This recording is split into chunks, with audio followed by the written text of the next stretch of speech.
Hey guys, what's up? Today I'll show you 5 underrated games released on the PSP. I think they're underrated because honestly, they're not hidden gems. I think they are somewhat known. They just didn't get the attention, the recognition, or in this case, the rating I think they deserve. So let's begin!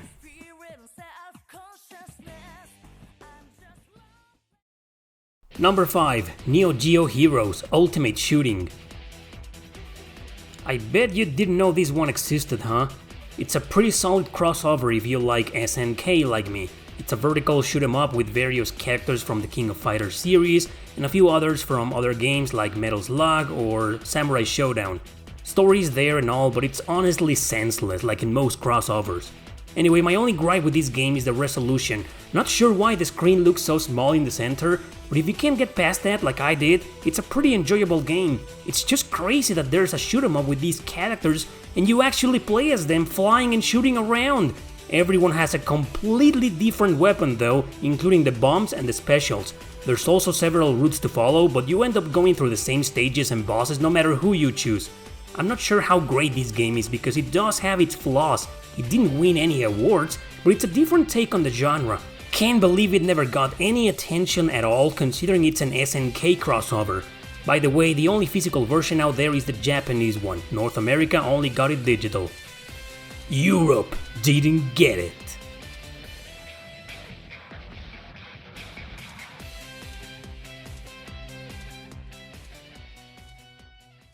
Number 4. Worms Open Warfare. Yeah, laugh all you want. I'm a fan of these silly games for how stupid but addictive they are. Now, Worms is a pretty famous series, but I believe some titles are underrated or even very obscure. I bet a lot of you didn't know there was one for the PSP. Actually, there's 2, but I like the first one way more. It's underrated because of that, and also because I believe it's one of the best out there. I love how you can just play simple matches over and over and never get tired. I like the controls. I believe they're better than in its sequel or in the one on the DS. The weapons are stupidly creative. Other games had funnier weapons, I admit, but I really like the ones here. You've got several voice samples for what the different types or races of worms say, even though they all look the same. I just love some of the quotes they say. In case you've never played a single Worms game, I'll explain briefly what they're about. Basically, you choose or customize a team of 4 worms that you'll control in a turn-based system. You can fight against one computer team or several of them. In Open Warfare, it's 3 other teams.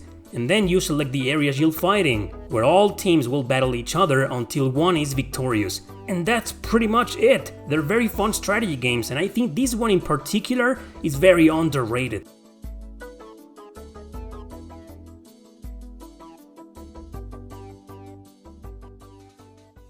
Number 3. Darkstalkers Chronicle: The Chaos Tower.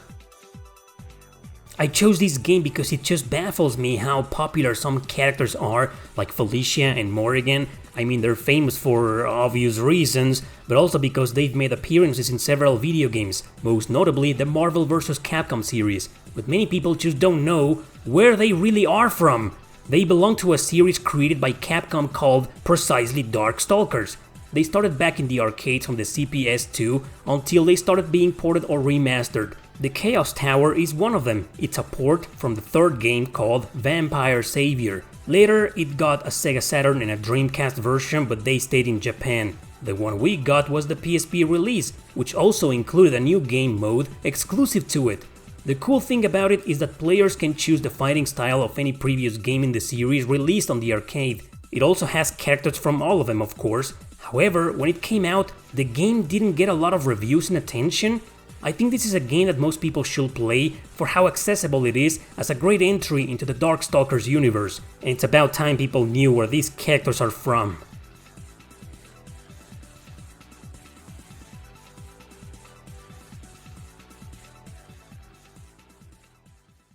Number 2. Guilty Gear Judgement. Another PSP release from a famous franchise that didn't get enough love is this game. It's a spin-off, but it's not a fighting game. Instead, it's a side-scrolling beat-em-up starring characters from the series. At the beginning you can only choose 5 of them, but as you complete the game, others will be unlocked. Controls are great and very responsive here, although faster and different from most beat-em-ups out there. The thing is, Controls are actually based on the fighting games, which means you'll probably experience the adventure as if you were playing one. Several stages await every single character, but they're all the same, including the bosses, no matter which one you choose. I'd stick with one and beat the game with it. Just keep in mind that they all control completely different to one another, as in a regular Guilty Gear game. I really enjoyed this little spin-off and I fell in love with its soundtrack. Oh my god, it rocked my ass off! What's even more awesome is that this version includes Guilty Gear X2 fully playable with PSP graphics. So how can one kick-ass beat-em-up that includes another full game be so underrated? Probably because the main title is a spin-off most people didn't get to play.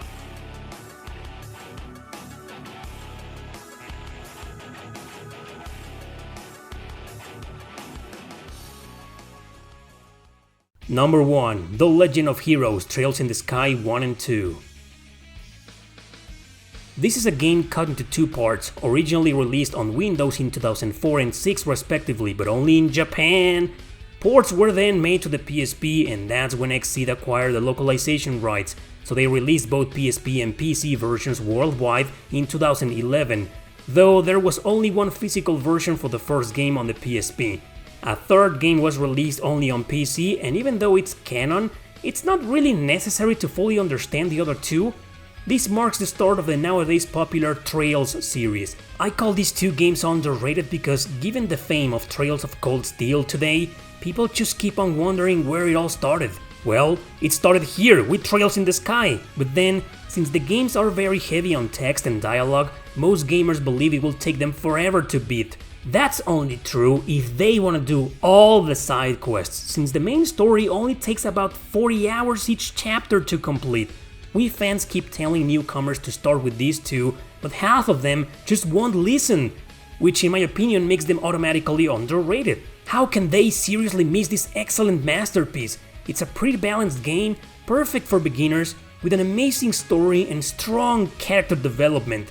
And that turn-based battle system with a little touch of strategy is simply wonderful. I hope you give these two games a chance. They aren't hidden gems, they're very well-known RPGs nowadays, but most people just refuse to play them.